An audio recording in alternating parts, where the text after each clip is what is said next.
जब कोई नई अपॉर्चुनिटी आपके पास आती है तो आप कैसे रिएक्ट करते हो, यहीं पे डिपेंड करता है कि आपका फ्यूचर कैसा होगा।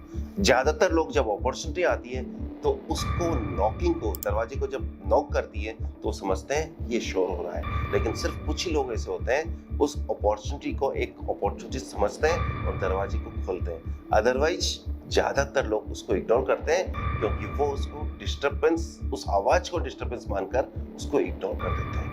आप किस कैटेगरी में हैं? यदि आप इस कैटेगरी में हैं कि उसे अपॉर्चुनिटी मान रहे हैं तो उसको इनकैश कैसे करना है, मैं अपने रियल लाइफ प्रैक्टिकल एग्जांपल के साथ आपसे शेयर कर रहा हूँ। जैसा कि मैं इन्वेस्टमेंट फील्ड से आता हूँ, अक्सर मैं इन्वेस्टमेंट की बात करता हूँ और मुझे बचपन से ही इन्वेस्टमेंट करना, पिगी बैंक रखना और स्टार्ट की 15 साल की एज में ये सब मैं सीख चुका था। मुझे याद है वो समय जब पहली बार अपॉर्चुनिटी मुझे आई तो मैंने उसको कैसे कैश किया। और हाँ, आपके पास भी जब अपॉर्चुनिटी आए तो आपके पास दो ही ऑप्शन है, या तो अपॉर्चुनिटी को ग्रैब कर लो या फिर बहाना बना लो। चॉइस आपके पास है कि आप क्या करेंगे। मेरी अपॉर्चुनिटी क्या आई, जब मैं कॉलेज में पढ़ रहा था और मेरी एज लगभग 18 साल की थी। मेरे फादर ने कहा कि एक प्रॉपर्टी बेचनी है।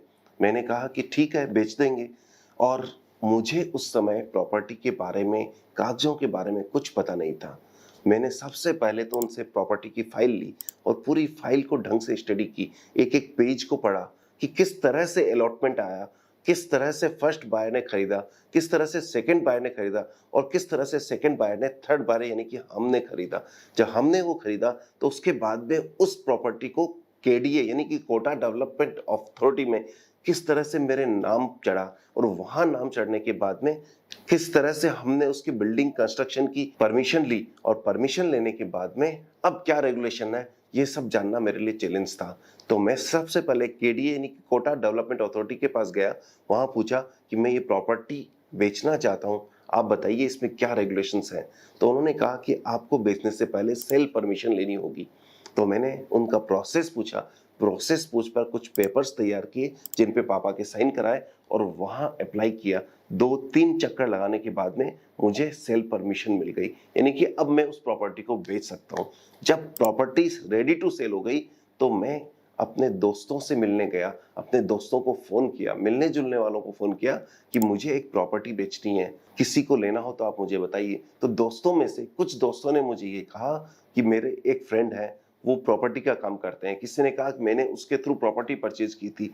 और इस तरह से मुझे 8-10 रेफरेंस मिल गए। अब रेफरेंस के बाद में मुझे यह तो पता था कि मुझे प्रॉपर्टी बेचनी है, लेकिन नॉलेज नहीं थी, लेकिन कॉन्फिडेंस था कि मैं ये कर पाऊंगा। मैंने वैसा ही किया, उन सभी लोगों से मिला पर्सनली। इस ड्यूरेशन में टेलीफोन से भी कई बार बात हुई। तो मेरा टेलीफोन का बिल बढ़ रहा था, मेरा पेट्रोल का बिल बढ़ रहा था, लेकिन मैं घबराया नहीं। मैंने ये माना कि ये मेरा इन्वेस्टमेंट है। इन तरह से लोगों से बात करते करते मुझे एक और चीज पता लगी कि जब आप प्रॉपर्टी बेच देंगे तो आपको इनकम टैक्स पे करना होगा। मैंने सोचा ये इनकम टैक्स क्यों पे करना पड़ेगा, कितना पे करना पड़ेगा और क्या उसको बचाया भी जा सकता है। तो मैं अपने सीए के पास गया, उनसे बात की। उन्होंने बताया कि जब आप प्रॉपर्टी बेचोगे, कितने में खरीदी है, कितने में बेची है, उसका डिफरेंस जो इनकम है उस पर टैक्स देना पड़ेगा। जब वो टैक्स देना पड़ेगा तो उसको बचाने का एक तरीका है कि आप नई प्रॉपर्टी परचेज कर लें, यानी कि रेजिडेंशियल हाउस परचेज कर लें। जैसे ही मुझे ये पता लगी मेरे आंख खुल गए। लेकिन साथ में मैंने पूछा, यदि मैं रेजिडेंशियल हाउस परचेज नहीं करना चाहता तो क्या करूं। तो उन्होंने मुझे कहा कि कुछ इस तरह के बॉन्ड होते हैं जिसमें आप इन्वेस्टमेंट अमाउंट या सेल अमाउंट को आप इन्वेस्टमेंट कर दें तो आपको टैक्स देने की जरूरत नहीं है। मैं अब खुश था और अपने प्रॉपर्टी का बिकने का इंतजार कर रहा था। कुछ दिनों बाद में मेरे पास एक कॉल आया, उन्हीं में से एक ब्रोकर का, कि आपकी प्रॉपर्टी का एक ग्राहक आया है, आप उनको पेपर्स दिखाइए और फिजिकल पोजीशन दिखाइए। हमने उनको पेपर दिखाया, फाइल दिखाई और फिजिकली चाबी लेकर उस प्रॉपर्टी पे गए और प्रॉपर्टी का पूरा विजिट किया। विजिट करने के बाद में वो बड़ा खुश हुआ और प्रॉपर्टी के कागज देखने के बाद में बहुत खुश हुआ। उसने अपने दाम लगाए, मेरे पापा से बात की और कुछ बार्गेनिंग के बाद में फाइनल एक रेट डिसाइड हो गई जिस पर हमने प्रॉपर्टी को सेल किया। यहाँ प्रॉपर्टी सेल हो चुकी है, एग्रीमेंट हो चुका है।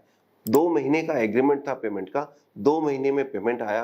फिर मैंने ये जाना कि एग्रीमेंट होने के बाद में रजिस्ट्री करानी होती है। मैं रजिस्ट्रार ऑफिस गए, हम लोग पापा साथ में गए और उन्होंने सेल पर साइन किए और परचेजर ने बाई पर साइन किए। इस तरह से वो प्रॉपर्टी का सेल हुआ।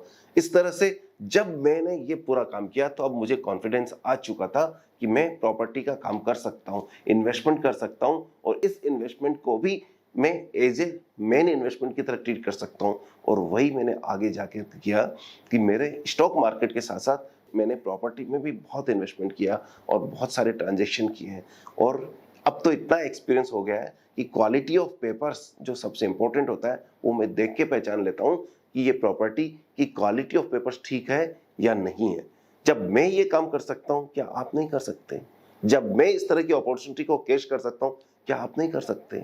बस देखना दोस्तों ये है कि आपके पास जब अपॉर्चुनिटी आए, आप उस अपॉर्चुनिटी को ग्रैब कर लें, चाहे वो जॉब की हो, चाहे बिजनेस की हो, चाहे इन्वेस्टमेंट की हो। आप उस समय अपने कान को खड़ा रखें और उस अपॉर्चुनिटी को कैच करें। तो चाहे कोई भी इन्वेस्टमेंट हो, चाहे कोई भी अपॉर्चुनिटी हो, एक क्वालिटी आप में होनी चाहिए कि आप ऑप्टिमिस्टिक हो। यदि ऑप्टिमिस्टिक है तो वो अपॉर्चुनिटी आपके लिए अपॉर्चुनिटी होगी। ये एक बात ध्यान रखिएगा, कोई भी स्टॉक मार्केट का प्रॉपर्टी का इन्वेस्टर वही सक्सेसफुल होगा जो ऑप्टिमिस्टिक होगा। यदि आप नेगेटिव हैं, आपको लगता है बाजार टूट जाएगा, तो आप कभी भी इन्वेस्टर नहीं बन सकते, क्योंकि आप बाजार के बियरिश होने का इंतजार कर रहे हैं और बियरिश होने में अपॉर्चुनिटी नहीं है।